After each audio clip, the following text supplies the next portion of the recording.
Que a paz esteja convosco. Desculpa aí, tive um problema técnico aqui. Então nós estamos estudando o capítulo 4 de Atos dos Apóstolos. Estava falando que Pedro, Jesus é ascendido ao céu, a igreja é visitada pelo Espírito Santo, começam a viver o Evangelho de Cristo, com já alguns sinais sendo realizados. E no capítulo 3, Pedro encontra com João, vão indo para a oração, tem um paralítico lá, eles curam o paralítico, entra para o templo, o paralítico está dando glória a Deus, pulando perto deles. As pessoas ficam meio que atônitas olhando aquilo. Às vezes as pessoas não sabem o que é o poder de Deus. E aí Pedro explica que não foi pelo poder dele, não foi pela virtude dele, mas em nome de Jesus, que os judeus condenaram. E aí está explicando. E aí entra então os líderes da nação judaica, o Sinédrio. E aí eles vão falar isso, eles vão começar... eles ficam chateados, doendo-se muito a palavra que está aqui na Bíblia, e eles prendem Pedro, prendem João, e aí acontece que eles vão, na verdade, agora, prende à noite, à tarde, a Bíblia não diz se era à noite ou se era, que hora que era, mas já era mais de 3 horas da tarde, e a gente não sabe como é o expediente lá. Eles foram, então, levados para a prisão, aguardaram outro dia, no outro dia foi o julgamento. E Anás, sumo sacerdote, tem até um nome bonito aqui, que é João e Alexandre, e todos quantos haviam da linhagem do sumo sacerdote, colocaram eles no meio e perguntaram o nome de quem que eles fizessem aquilo, e aí eu estava falando que um dos grandes problemas que acontece é a liderança. Não a liderança de Cristo, Cristo estabeleceu uma liderança e essa liderança vai ser sempre conduzida pelo Espírito de Deus. Nós louvamos a Deus por isso. Mas algumas lideranças se perdem. E se a gente for analisar, por exemplo, o seguinte, vocês já sabem que eu me nomeei pastor presidente da igreja da Conchichina. Então tudo que acontece lá é culpa minha. Eu me nomeei pastor da Conchichina, mas como é que surgiu a Conchichina? Como que saiu o ministério da Conchichina? Bom, eu congregava no ministério da China, eu congregava numa igreja, e aí um dia eu estava orando lá, tinha acabado de almoçar, barriga cheia, aquela moleza no cérebro, e aí eu dei uma cochilada assim, e sonhei que eu vinha correndo assim, e tinha um boi bravo no campo, e esse boi estava olhando para mim, eu vinha, pegava no chifre dele e derrubava. E aí eu fui falar para o pastor que isso era Deus, fui no pastor do Ministério da China e disse, olha, eu vim aqui porque Deus me deu um grande poder de ficar destruindo os inimigos de Deus, e conta o sonho, conta o que aconteceu. E aí o meu pastor, cheio do Espírito Santo, diz assim, Alexandre, isso aconteceu porque você estava de barriga cheia, meu filho, cansado, está se alimentando mal, dormindo mal, e aí o cérebro entra em pane, Então esquece isso, vai orar um pouco mais, você está precisando se consagrar, para que você possa ser mais sensível à voz de Deus. E eu digo assim, não, quer saber de uma coisa? Eu vou sair daqui, o Senhor está querendo me boicotar, Deus tem uma unção na minha vida e você está impedindo. Já nega toda a existência de Deus isso, Quando eu digo para o meu pastor superior, que eu digo assim, Deus tem uma obra na minha vida e o Senhor está impedindo, eu estou negando Deus, eu estou colocando Deus abaixo do pastor, como se o pastor tivesse mais poder do que Deus. Então já é uma fé doida da cabeça, não pode dar um bom resultado isso. Mas eu abro a igreja da Conchichina, e aí eu vou levar quem quiser acreditar em mim. E quem quiser acreditar em mim, que eu tenho essa força de matar touro, e o touro é chifrudo, então eu sou mais forte que o diabo, vai me acompanhar. Eu vou formar a minha direção no Ministério da Conchichina baseado numa rebelião com rebelados que seguiram o rebelde. Eles não são inocentes, eles sabem que é uma rebelião.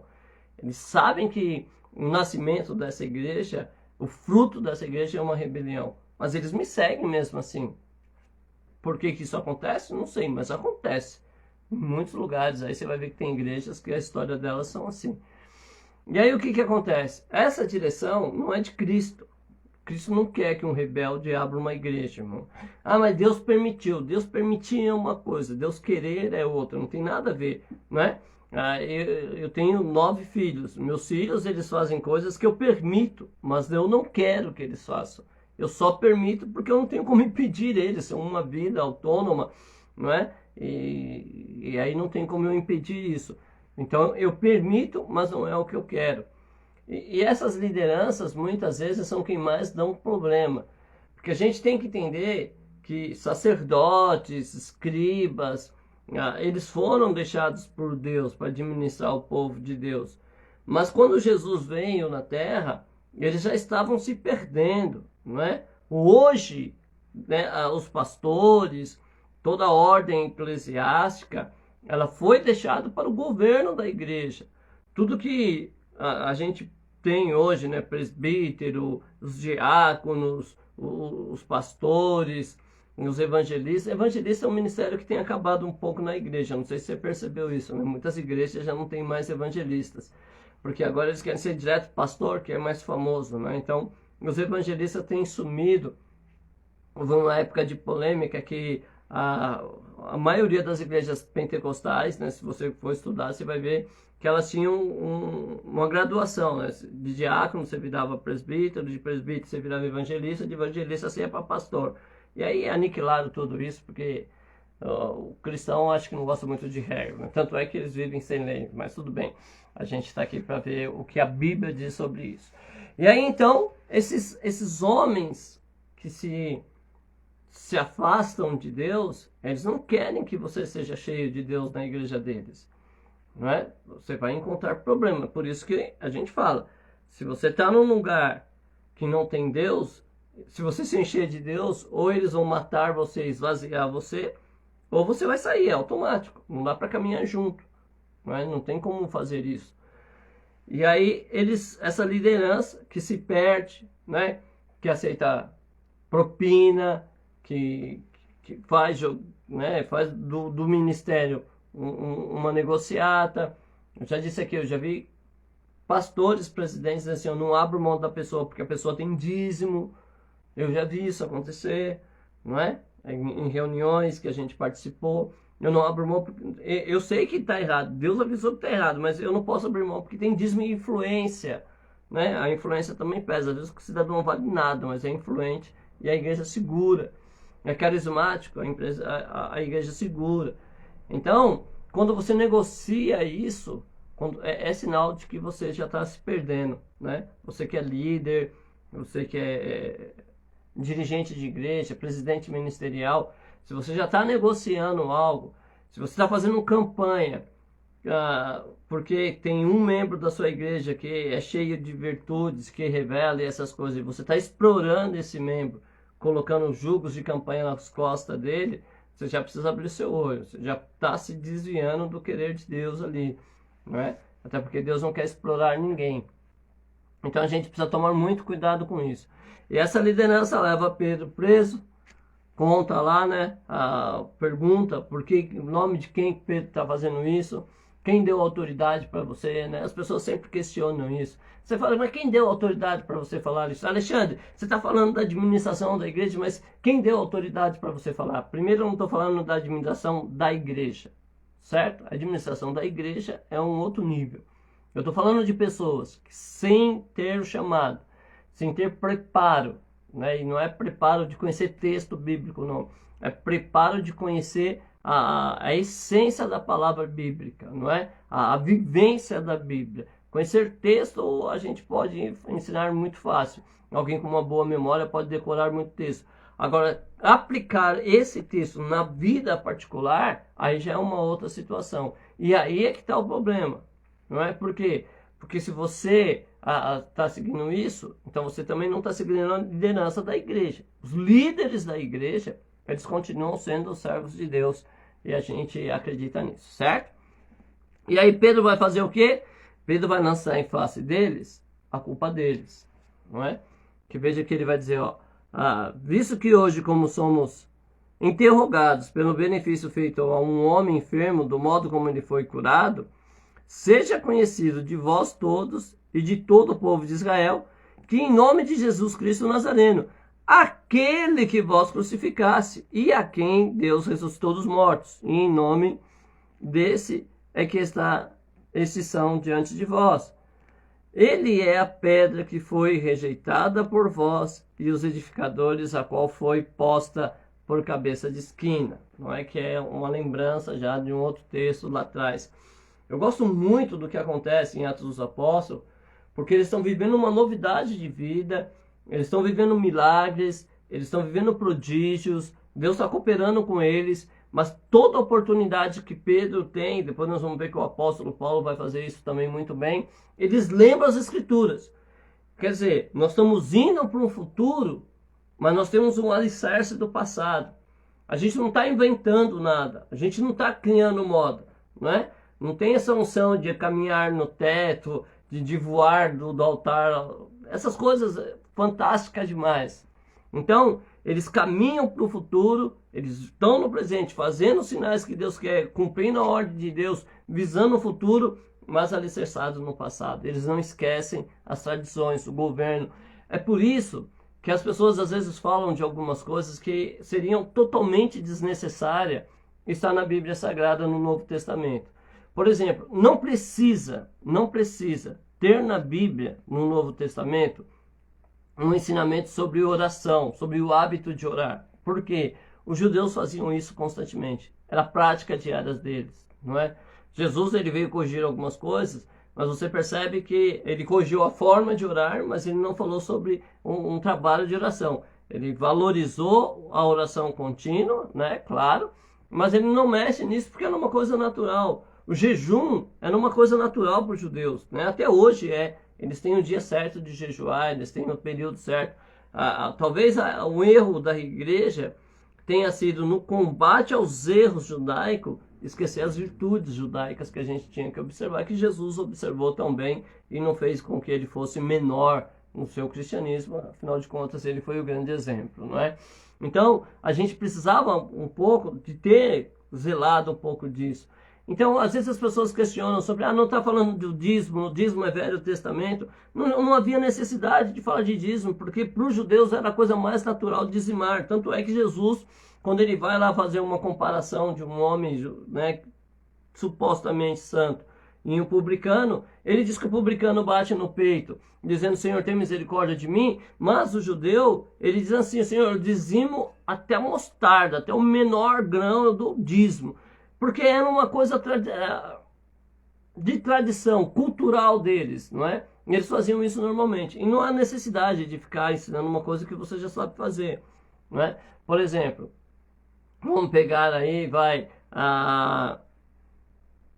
Ronaldinho Gaúcho, Messi e Cristiano Ronaldo, certo? Vamos pegar esses três nomes que eu gosto de falar deles, né? E eu não vou falar mal, então eu posso falar o nome. Você não precisa dizer pro Ronaldinho Gaúcho, pro Cristiano Ronaldo ou pro Messi que eles precisam jogar futebol. Eles sabem que quando eles põem a camisa e entram no campo, eles têm que dar o melhor deles. E geralmente fazem, né? Mesmo que o Ronaldinho já tenha se aposentado. Mas se colocar esses jogos, né, de amigos e colocar ele para jogar, você vai ver que ele vai dar show. E não precisa falar para isso, Ronaldinho, nós vamos levar você para jogar lá com os amigos do Alexandre, mas quando você chegar lá você dá um show. Não precisa falar, é natural deles. Então havia coisas no passado que não precisou ensinar no Novo Testamento, porque já era uma coisa natural, já fluía. Não é? Jesus, se você perceber, ele não é uma pessoa que gosta de perder tempo, ele é uma pessoa prática. Mas Jesus não gosta de muito mimimi, de lero-lero, isso quem gosta é pastor. Pastor gosta de, sabe, a pessoa não está indo para a igreja, a pessoa amaldiçoa, a pessoa faz tudo de errado, a pessoa não... mas irmão, né, a gente vai orar porque... não, você pode orar quando você quiser. Mas problemas administrativos se corrigem de forma administrativa. E você vai perder seu tempo orando porque Deus não vai fazer, porque Deus mandou você fazer, que é uma outra coisa que às vezes não entendo, mas fica para uma outra vez. Vai. Então, e aí Pedro lembra da palavra e ele vai dizer o seguinte, vocês rejeitaram e em nenhum outro há salvação, porque também debaixo do céu nenhum outro nome há dado entre os homens pelo qual importa que sejamos salvos. E nisso a gente vai aí então chegar a um atrito forte com algumas religiões que tem os intercessores deles lá, não é? Veja bem, eu não estou aqui falando mal de religião nenhuma, mas segundo a Bíblia Sagrada, e segundo o texto que nós estamos lendo, só um nome que importa que nós sejamos salvos. Existem pessoas que tiveram atitudes louváveis, não é? Por exemplo, e que não são evangélicas. A Madre Teresa de Calcutá, ela tem coisas na vida dela que eu acho fantástico, né? A definição da obra dela, nós temos que ser a última porta. Eu acho isso fantástico. E não foi de uma igreja evangélica, foi, né, da Madre Teresa que disse isso. Então, a gente tem outras pessoas que fizeram um trabalho bacana, né, não sendo evangélico. Só que eles não servem como Salvador. A gente podia citar Gandhi, a gente podia citar Martin Lutero, a gente poderia citar Martin Luther King, enfim, grandes homens que fizeram coisas, mas eles não servem como intercessores, eles não servem como nome de salvação, como veículo de salvação. Não é? Por melhor que ele tenha sido o ministério dele, não serve, só no nome de Jesus, não há outro nome dado. Então, algumas outras religiões, eles têm esses intercessores deles, não é? Aí eles dizem assim, a gente não idolatramos, a gente só se relaciona a eles de uma forma especial, porque eles foram especiais. Sim, eu não estou negando o trabalho de nenhum deles. Eu não estou dizendo que eles foram charlatões, que tudo que eles fizeram foi errado. Eu não estou dizendo isso. Né? Eu estou dizendo que, biblicamente, é só pelo nome de Jesus e nenhum outro nome há dado entre os homens, ao qual importa que sejamos salvos. E aí o verso 3 diz assim, então vendo a ousadia de Pedro e de João, informados de que eram homens sem letras e indoutos, se maravilharam e tinham conhecimento de que eles haviam estado com Jesus. E vendo estar com eles os homens que fora curado, não tinham que dizer ao contrário. Todavia, mandando-os sair fora do conselho, conferenciaram entre si, dizendo, o que havemos de fazer a esses homens? Porque a todos os que habitam em Jerusalém é manifesto que por eles foi feito um sinal notório e não o podemos negar. Mas, para que não se divulgue mais entre o povo, ameacemos-los para que não falem mais nesse nome a homem algum. E aí, então, eles reconhecem, né? Pedro fala sobre o nome de Jesus, e aí eles separam, vão fazer uma reunião entre eles, e assim, é notório o que está acontecendo, não é? É notório, o Jerusalém vai comentar. Agora, a gente vai ameaçar eles para que não falem mais o nome de Jesus. É simples isso, é fácil. Que é, muitas vezes, não é o que acontece com nós, né? Ou com os pregadores da palavra de Deus. Porque nós somos meio que psicologicamente ameaçados. Então, a gente não pode falar algumas coisas porque chateia alguém. Então tem o braço direito. O braço direito lá na Conchichina, o meu braço direito lá na Conchichina, ele é um picareta, mas é meu braço direito. A hora que eu preciso dele, ó, vem aqui, ele vai lá e faz e resolve o problema. Então, se alguém pregar sobre alguma coisa que ele faz, eu fico dolorido por ele, né? Doendo-se por ele. E aí eu quero impedir que não pregue mais. Chama uma pessoa e fala, não pode falar isso, né? Imagine, você vai falar uma coisa dessa. Não pode ensinar essas coisas aqui é outro nível. Aqui a gente é de Cristo, então não faça mais isso, né? Eles estão sempre querendo impedir que a gente fale a verdade. Por exemplo, se você hoje, nos dias atuais, se você reunir uma cúpula, né, ou reunir uma multidão, vamos colocar assim, né, de líderes, e você fala, ó, a Bíblia está dizendo que essas coisas não podem acontecer, vamos tirar isso do Evangelho, para a glória do reino de Deus, muitas pessoas não querem mais, não é? A gente vê guerras, por exemplo, e eu não vou tomar partido, mas eu vou falar das guerras.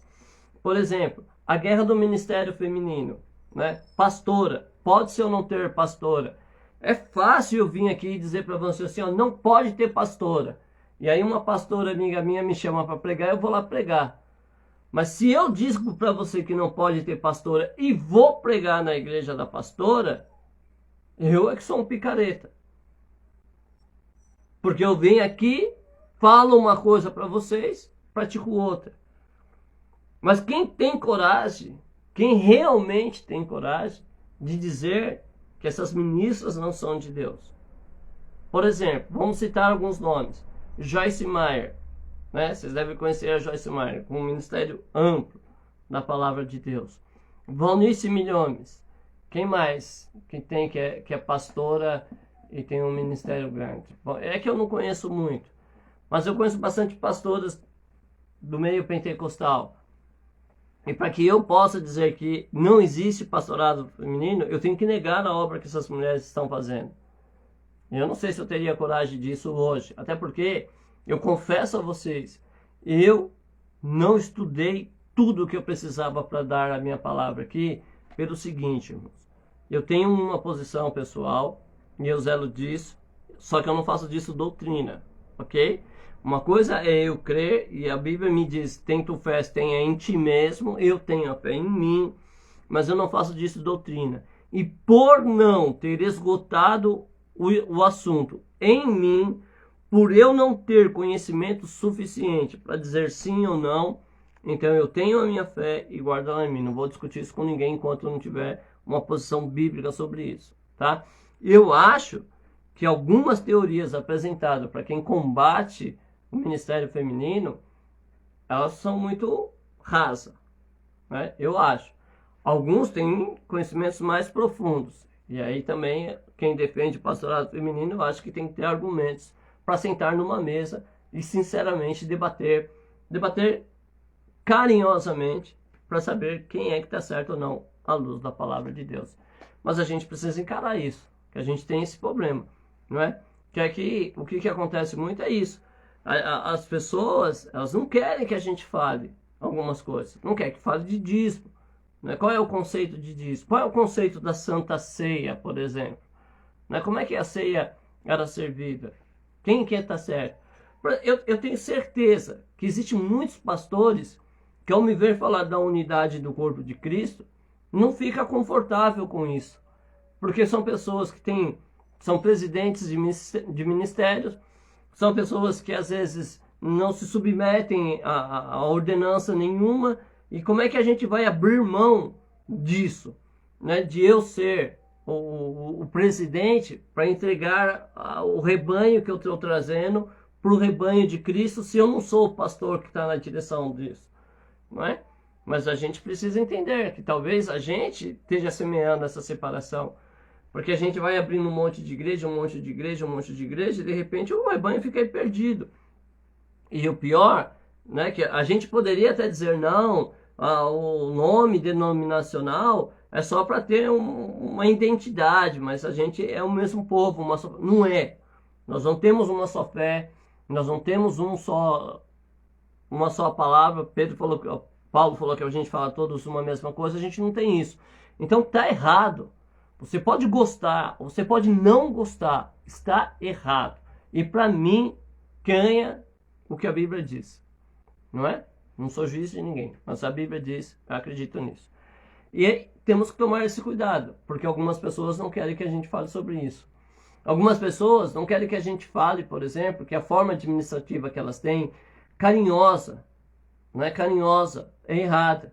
Eu me lembro que uma vez estava conversando com uma amiga minha, eu e o meu pastor na época, nós estávamos até esperando alguém na porta da igreja, nós estávamos sentados no batente da porta lá, e a gente estava conversando, e essa minha amiga era de uma outra igreja, e aí o meu pastor perguntou para ela o seguinte: como que é o seu pastor? O que você tem a falar do seu pastor? E essas palavras ficaram gravadas em mim, porque ela disse o seguinte: como pastor, meu pastor é um bom amigo. E aí a gente fez meio... Né, não parece ruim, né? Não parece ruim que o pastor seja um bom amigo. Mas aí meu pastor falou, explica direito. Ele falou assim, o que eu posso dizer é que ele é um bom amigo. E que às vezes eu não corrijo alguém pela amizade. Às vezes eu permito que alguma coisa errada esteja na igreja pela amizade. Que às vezes eu deixo que a heresia, a apostasia e a doutrina de demônio, a doutrina do engano entre na igreja, porque a pessoa que traz é meu amigo. Eu tenho amizade com ela, eu não vou corrigir. E aí eu sofro com isso. Né? Por que que eu sofro? Porque eu vou fazer uma coisa que vai me separar de Deus. Então, o evangelho é uma coisa, a amizade é outra, e a gente tem que conseguir separar isso para a gente ser feliz. Então vamos lá. Verso 16. Verso 15. Todavia, mandando Saiatá, aqui nós já lemos. 17. Mas para que não divulguem entre o povo, ameacemo-lo que não falem mais nesse nome. E chamando-os, disseram-lhes absolutamente não falassem, nem ensinassem no nome de Jesus. Respondendo, porém, Pedro e João lhe disseram: julgai vós se é justo diante de Deus ouvir-vos antes a vós do que a Deus. Porque não podemos deixar de falar do que temos visto e ouvido. Mas eles ainda ameaçaram mais, e não achando motivo para os castigar, deixaram-no ir por causa do povo, porque todos glorificavam a Deus pelo que acontecera, pois tinha mais de 40 anos que o homem em que se operara aquele milagre de saúde. Então, vamos entender aqui. Mesmo que você argumente, as pessoas vão dizer, não faça isso. Você tem prova, você tem a virtude de Deus certificando que você está certo. Mas as pessoas não querem. As pessoas não querem que você fale de liberdade. As pessoas não querem que falem de que você tem alguns costumes que você não precisa observar, né? Principalmente no meio pentecostal. Eu sou parte desse meio e eu posso falar porque eu sou parte desse meio, não é? Eu não falo dos tradicionais, eu não falo dos neopentecostais porque não sou deles, mas o pentecostal faz parte. Eu não quero mais fazer essa divisão, não é? Mas eu posso falar que é da onde a minha raiz vem. E o que acontece muitas vezes? Muitas vezes dentro da igreja você não pode questionar, não é? Graças a Deus muita coisa mudou. Infelizmente alguma coisa mudou demais. Não precisava ser assim, né? Deveria haver um equilíbrio. Mas infelizmente aconteceu. Algumas coisas boas, algumas mudanças boas aconteceram. Mas a gente precisa rever, não é? É o concílio, os anciões, os apóstolos que quando vão reclamar daqui a pouco que as gregas não estão sendo atendidas de uma forma justa, eles vão dizer, nós não podemos apartar do ministério da palavra. Nós temos uma responsabilidade, examinar a palavra, estudar a palavra, para que a gente saiba saber, para que a gente tenha o discernimento se o que o irmão está pregando é realmente o que Deus fala, para que a gente tenha o cuidado de que as nossas doutrinas sejam estabelecidas dentro da palavra de Deus, não no eu acho, né? Eu vou dizer aqui, se você identificar, irmão, pelo amor de Deus, não vá expor nome nenhum, não. Mas eu li em uma Bíblia de um ministério, não é? Que está escrito o seguinte: é bom ao homem não beber vinho. É Provérbios alguma coisa, que eu agora não lembro de cabeça. Mas em Provérbios está escrito isso: é bom ao homem não beber vinho. E isso é parte da doutrina, né, do regulamento interno da igreja. Tem essa parte do versículo, está escrito assim: é bom ao homem não beber vinho. E eles não podem beber vinho lá. Só que a continuação do versículo diz que também é bom o homem não comer carne. Mas carne eu gosto. Então eu proíbo o vinho que eu não gosto. Eu proíbo o vinho porque eu já fui alcoólatra. Eu proíbo o vinho porque eu acho que o vinho é pecado. Mas a carne que eu gosto eu libero. Mas é o mesmo versículo. É a mesma palavra. Por que que eu uso parte da palavra para condenar o vinho, mas eu libero a carne que eu gosto? Que é um dos erros doutrinários que a gente encontra na igreja evangélica. Eu não tenho poder de decidir o que é certo ou errado. Eu não tenho poder de criar novas leis. E eu não tenho poder de decidir quais as leis devem ser aprovadas ou não. Que aí, eu acho que Deus quer falar isso daqui a pouco, nós vamos ter que encarar isso e parar de fugir, não é? Que é a graça sem graça, né? Ou a graça que é uma desgraça. Que o que acontece muito? As pessoas, elas querem viver sem lei, não é? A salvação vem pela graça. Eu não estou aqui pregando que você deve praticar a lei para ser salvo. Não estou falando isso. A salvação é pela graça. Mas a graça testifica que a lei é boa e santa. Então, quando eu sou agraciado, eu lembro da lei. Eu vivo conforme a lei. Não é? Para quê? Para que eu tenha segurança.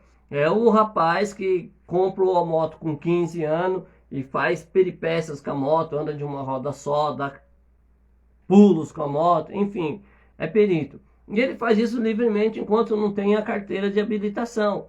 Quando ele tem a carteira de habilitação, ele para de fazer, porque agora se ele fizer, paga multa. E se ele fizer muitas vezes, além da multa, ele vai perder o direito de pilotar. E agora ele quer ter esse direito, não é? Então, a graça me leva a observar a lei, irmão. A graça me faz andar em concordância com a lei, não ser um fora da lei. A graça não me faz fora da lei. Acho que essa é uma definição legal, não é? Então, porque o que eu acho estranho, por exemplo, e depois a gente pode separar um dia para a gente tratar sobre isso, mas o que eu acho estranho, por exemplo, é a questão do sábado, não é? Que muita gente critica o sábado, que não deve guardar o sábado, que o sábado foi trocado por domingo, e que não sei o que, Só que a carta que diz, e eu vou até pedir, deixa eu ver se eu acho aqui, irmãos, rapidinho aqui, uma coisinha para me exemplificar. Poxa, não vou ter. Eu ia separar para fazer isso, mas eu não estava pensando em fazer isso não. O que eu acho engraçado é o seguinte, os 10 mandamentos é uma carta só. Foram escritos em 2 pedras, mas é uma carta só, não é 2 folhas, de uma mesma carta. E nessas tábuas está o sábado. Como tal não adulterarás? Como tal não cobiçarás a mulher do próximo? Como tal o não roubarás? É a mesma carta. Só que aí o que é que eu, Alexandre, acho no direito de fazer? Isso é o que eu fico bravo. Eu não gosto de guardar o sábado. Por que eu não gosto de guardar o sábado? Porque a maioria das empresas tem que trabalhar de sábado. E se eu começar a pregar que eu tenho que guardar o sábado, eu tenho que guardar. Não é? Paulo diz isso. Aquele que diz que não deve roubar, não roube. Então, se eu começar a ensinar o sábado, eu vou ter que mudar. Mas se eu ensino o sábado, eu diminuo a possibilidade de trabalho da minha vida. Eu esqueço, na verdade, que Deus é o Todo-Poderoso e eu barganho ali o sábado de alguma forma. Só que se eu violo o sábado, se eu tiro o sábado dessa carta, será que ela ainda continua valendo?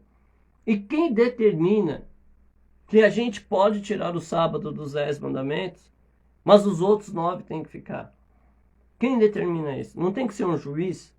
Não tem que ser alguém que tem autoridade para isso? Você tem? Eu não tenho autoridade para isso. Eu tenho autoridade para observar a carta, não para excluir nada dela.